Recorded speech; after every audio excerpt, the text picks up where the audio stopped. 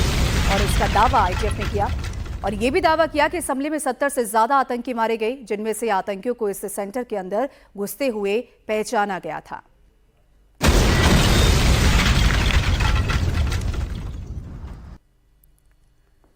तो इजरायल की तरफ से ये वीडियो रिलीज किया गया है और बताया जा रहा है कि टारगेट करके इससे अंजाम दिया गया है। और आप देख सकते हैं कि ये पूरा जंगल से भरा पहाड़ी इलाका है और इजरायल ये दावा कर रहा है कि यहाँ पर कई आतंकवादियों को जाते हुए देखा था, उन्हें छिपे हुए देखा था और इसीलिए टारगेटेड अटैक यहाँ पर इजरायल की सेना ने किया है और कई आतंकवादियों को मार गिराया है।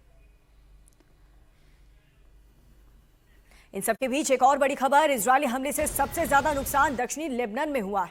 यहां पर लीटन नदी पर बने 6 पुलों को इजरायली एयरफोर्स ने तबाह कर दिया। आरोप लगाया कि हिजबुल्लाह इन पुलों का इस्तेमाल अपने हथियार लाने के लिए कर रहा था, जिसे इजरायल को निशाना बनाया जाता है। बर्बादी की ये तस्वीर आप देख सकते हैं। एक भी मकान यहां पर नहीं बचा है। हर तरफ मलबा आपको नजर आएगा। सबके सब खंडर में तब्दील हो चुके हैं। ये इतना इंपॉर्टेंट लोकेशन हिजबुल्लाह के लिए, लेबनान के लिए, क्योंकि यहीं से वो हथियारों की जो सप्लाई है वो करता था, उन हथियारों की सप्लाई जिस पर इजरायल ये दावा कर रहा है कि इजरायल में हमले करने के लिए किए जा रहे थे। तो दक्षिणी लेबनान की तस्वीरें जहां इजरायल ने एक के बाद एक हमले किए और एक भी मकान बचा हुआ आपको इस तस्वीर में नजर नहीं आएगा। सब का सब आपको खंडर दिखेगा। खंडर में पूरे मकान तब्दील हो गए हैं। ये वही रास्ता है जहां से हिजबुल्लाह अपने विस्फोटक, अपने हथियार लेकर जाता था। इजरायल की तरफ से दावा किया गया है और उन्हीं हथियारों का इस्तेमाल करके इजरायल पर अटैक करता था। अब इजरायल ने उन्हीं हथियारों को ले जाने वाले पुल को ही तबाह कर दिया। और अब बड़ी खबर, हिजबुल्लाह ने आज सुबह इजरायल पर मिसाइल दागी है। ये मिसाइल इजरायल के सैनिक ठिकानों को निशाना बनाकर दागी गई। इजरायल के कारमेई में हिजबुल्लाह ने यह हमला किया है। तो हिजबुल्लाह भी अब पलटवार करता हुआ नजर आ रहा है, क्योंकि सीज फायर के बाद जब इजरायल नहीं माना, इजरायल ने कहा कि ये सीज फायर की बात जो है वो लेबनान पर नहीं बैठती। हम सीज फायर लेबनान के साथ बिल्कुल नहीं करेंगे। अब ऐसे में इजरायल एक के बाद एक लेबनान पर हमला कर रहा था, लेकिन अब हिजबुल्लाह ने भी पलटवार किया और इजरायल के कारमेई में हिजबुल्लाह ने ताबड़तोड़ हमले किए। और आज सुबह की बड़ी खबर, अमेरिका और ईरान के बीच बातचीत को लेकर के इस्लामाबाद में भले ही तैयारियां पूरी कर ली गई हैं, लेकिन दोनों देशों के बीच कई तरह की बयानबाजियों ने आशंकाएं भी पैदा कर दी हैं। इस बीच खबर यह है कि अमेरिका को ईरान की तरफ से एक नया प्रस्ताव मिला है, जिसके आधार पर अगले राउंड की बातचीत होगी। ट्रंप ने इसे एक व्यावहारिक आधार बताया है। बताया जा रहा है कि तेहरान ने परमाणु संवर्धन, मिडिल ईस्ट से अमेरिकी सैनिकों की वापसी और साथ ही युद्ध में नुकसान के मुआवजे को लेकर के अपनी मांगों में थोड़ी सी नरमी बरती है। हालांकि ईरान का कहना है कि किसी भी युद्ध विराम में लेबनान को शामिल किया जाना चाहिए, लेकिन इजरायल ने साफ इनकार कर दिया है और हिजबुल्लाह को निरस्त्र करने के लिए लेबनानी सरकार के साथ सीधी बातचीत का आदेश यहां पे दिया है। इस बीच कल अमेरिका और ईरान के बीच होने वाली बातचीत के लिए इस्लामाबाद में सुरक्षा के कड़े इंतजाम किए गए हैं। इस्लामाबाद में 2 दिन की छुट्टियों का भी ऐलान कर दिया गया और जिन होटल्स में ये डेलीगेशन ठहरेंगे उस रेड जोन उसे घोषित कर दिया गया और रेड जोन को सील एक तरीके से कर दिया गया है।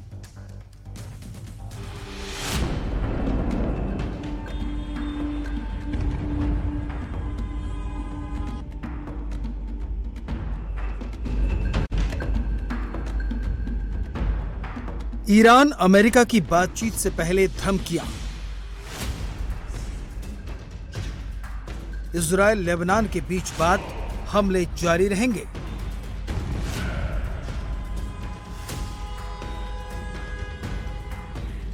इस्लामाबाद में बातचीत से पहले किसने लगाया ग्रहण? 28 फरवरी से शुरू हुई जंग 40 दिन बाद थमी है। अमेरिका और ईरान के प्रतिनिधि बातचीत के लिए इस्लामाबाद पहुंच रहे हैं।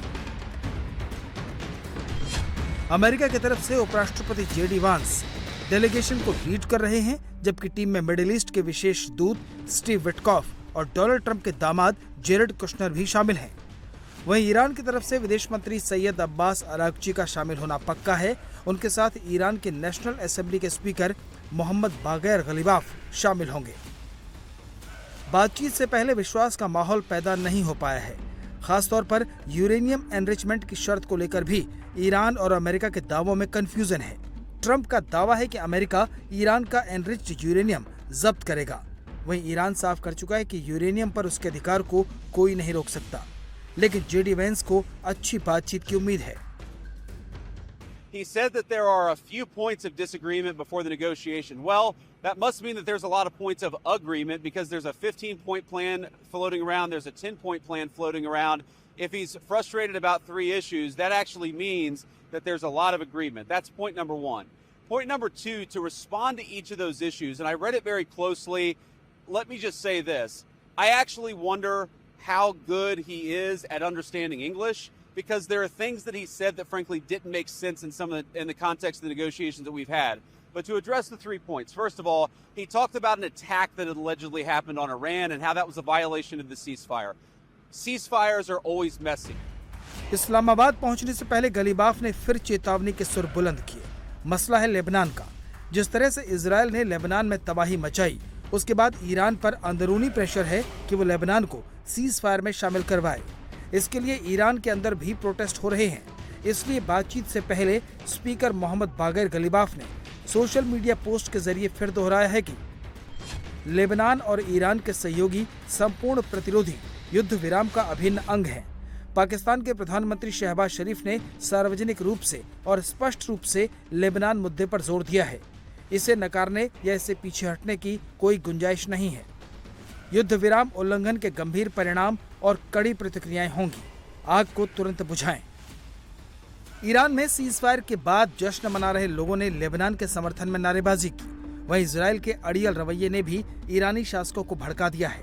यही वजह है कि वे इस्लामाबाद में होने वाली बातचीत का एजेंडा सेट करने में जुट गए हैं। सीज फायर के बाद अपने पहले बयान में ईरान के सुप्रीम लीडर मुस्तफा खामेनेई ने एक बयान जारी करके कहा है कि इस्लामी राज्य ईरान अमेरिका और इजराइल के साथ युद्ध नहीं चाहता, लेकिन एक राष्ट्र के रूप में अपने अधिकारों की रक्षा करेगा। हम किसी भी परिस्थिति में अपने वैध अधिकारों का त्याग नहीं करेंगे और इस संबंध में हम संपूर्ण प्रतिरोध मोर्चे को एक इकाई के रूप में देखते हैं। ईरान पर हमला करने वालों को नहीं छोड़ेंगे। जाहिर है ईरान इस स्थिति में नहीं है कि वो लेबनान को अलग करके अमेरिका के साथ बातचीत कर सके। इसलिए ईरान के सुप्रीम लीडर की भाषा बेहद सख्त है। अपने घरेलू समर्थकों को दिए गए मैसेज में मुस्तफा ने कहा, ईरान बड़ी ताकत बनने की दहलीज पर खड़ा है। ईरान इस जंग का निर्णायक विजेता रहा है। हम उन अपराधी हमलावरों को नहीं बख्शेंगे जिन्होंने हमारे देश पर हमला किया है। हम हर एक नुकसान के लिए मुआवजे की ओर हमारे शहीदों के खून की कीमत का हर्जाना लेंगे। होर्मुज स्ट्रेट के मैनेजमेंट पर नए फेज में जाएंगे। हमारी सेना ने हमें महान जीत दिलाई है। इजराइल ने 24 घंटे तक लेबनान में जमकर तबाही मचाई। 300 से ज्यादा लोग मारे गए। इसकी दुनिया भर में आलोचना हुई। ट्रंप को भी कहना पड़ा कि इजराइल हमले रोके, लेकिन नेतन्याहू के तेवर बदलते नहीं दिख रहे। उन्होंने ये तो माना है कि अगले महीने वॉशिंगटन में लेबनान के साथ बातचीत होगी, लेकिन हमले रोकने से इनकार कर दिया है। תושבי הצפון היקרים, אני גאה בכם. אתם ממשיכים לעמוד איתן. אני מבקש לומר לכם, אין הפסקת אש בלבנון. אנחנו ממשיכים להכות בעוצמה את חיזבאללה, ואנחנו לא נעצור עד שנחזיר לכם את הביטחון. ההישגים הכבירים שלנו, גם באיראן וגם נגד ציר הרשע, הביאו לשינוי היסטורי במעמד של ישראל באזור. הם גם הביאו לשינוי לקשרים שלנו עם מדינות, קשרים שלא היו בעבר. לאחר פניות חוזרות ונשנות של ממשלת לבנון לפתוח איתנו במשא ומתן לשלום, אני הנחיתי אמש בקבינט לפתוח במשא ומתן ישיר עם לבנון כדי להשיג 2 יעדים. אחד, פירוק חיזבאללה מנשקו, והשני, הסכם שלום היסטורי בר קיימא בין ישראל ללבנון.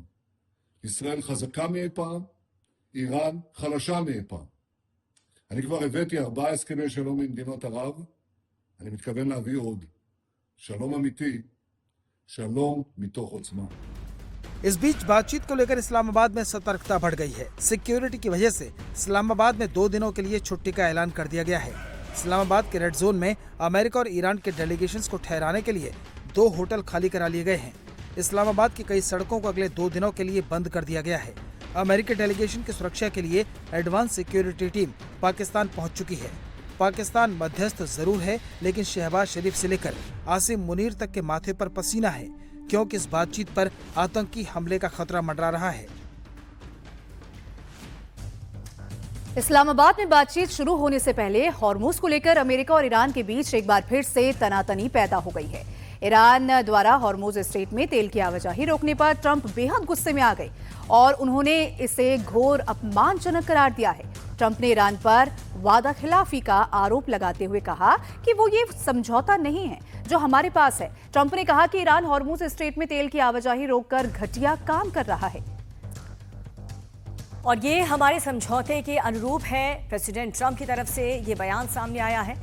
आपको बता दें, हॉर्मुज पर टोल टैक्स ईरान पर ट्रंप काफी भड़क गए हैं इस रवैये को लेकर। दरअसल अमेरिका से डायरेक्ट बातचीत से पहले ईरान ने स्ट्रेट ऑफ हॉर्मुज को एक बार फिर से लॉक कर दिया है और बीते 24 घंटे के दौरान हॉर्मुज से ईरान ने अपने जहाजों को छोड़ करके केवल जहाजों को इजाजत दी है। हॉर्मुज से पिछले 24 घंटे में सिर्फ 6 ऑयल टैंकर्स पास हुए हैं और इन सब में सिर्फ ईरानी ऑयल था। हॉर्मुज से पैसेज को लेकर के IRGC की तरफ से एक नक्शा भी जारी किया गया, जिसमें जहाजों से कहा गया है कि वो ईरान के आइलैंड के पास से जाएं, हॉर्मुज के ओरिजिनल रूट से बचें, क्योंकि वहां पर मरीन माइंस बिछी हुई हैं। ईरान ने ये साफ कर दिया है कि सीज फायर की शर्त के तहत वो हर दिन हॉर्मुज से सिर्फ 15 शिप्स को ही पैसेज देगा और टोल भी वसूलेगा। और बड़ी खबर, इस्लामाबाद में बातचीत से पहले इजराइल ने पाकिस्तान के रक्षा मंत्री ख्वाजा आसिफ को जमकर लताड़ लगाई है। इजराइल के प्रधानमंत्री बेंजामिन नेतन्याहू ने ख्वाजा आसिफ के पोस्ट की निंदा करते हुए कहा कि पाकिस्तान के रक्षा मंत्री द्वारा इजराइल के विनाश का आह्वान निंदनीय है। यह ऐसा बयान नहीं है जिसे किसी भी सरकार द्वारा बर्दाश्त किया जा सकता है, खासकर उस सरकार से जो खुद को शांति का निष्पक्ष मध्यस्थ होने का दावा करती है। नेतन्याहू की प्रतिक्रिया पाकिस्तानी रक्षा मंत्री ख्वाजा आसिफ के विवादास्पद बयान के बाद आई है, जिसमें उन्होंने इजराइल को मानवता के लिए अभिशाप, कैंसरग्रस्त देश और यूरोपीय यहूदियों से छुटकारा पाने वाला बताया था।